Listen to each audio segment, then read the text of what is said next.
In today's session, we speak about a very important topic, that is abortion. Now, before we go into the topic, let's first understand as to what is meant by abortion. Now, abortion is referred to as the expulsion of the fetus from the uterus before the fetus has reached its stage of viability, which in human beings is the 20th week of gestation. It basically means the termination of a pregnancy. Now, there are two kinds of abortion. One is spontaneous abortion, which is usually referred to as miscarriage, and the other one is medically induced abortion. Now, what does the Indian law say on this? In India, we have the Medical Termination of Pregnancy Act of 1971 that provides for the termination of certain pregnancies by a registered medical practitioner. Now, what is the purpose of this act? The purpose of this act is basically to promote safe, accessible, and affordable abortion services for women who need to terminate their pregnancies under certain conditions. Medical termination of pregnancies can happen due to three reasons.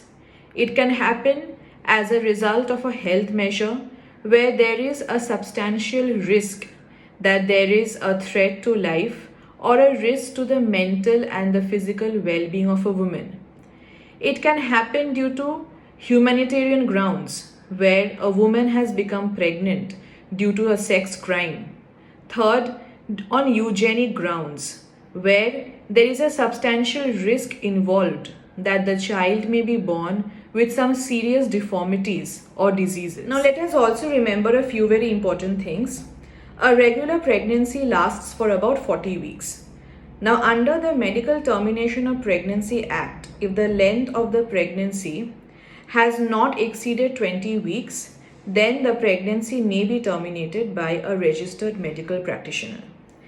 If the length of the pregnancy has exceeded 20 weeks but is within 24 weeks, then also the pregnancy may be terminated if two medical practitioners are of the opinion that there is a serious risk to the life of the woman, or if there is a risk that the child may be born with some serious physical or mental abnormality. Now, two other things. The consent of a woman is a prerequisite for the termination of her pregnancy, and at all points of time, the privacy of a woman is also to be respected by the registered medical practitioners. Thank you.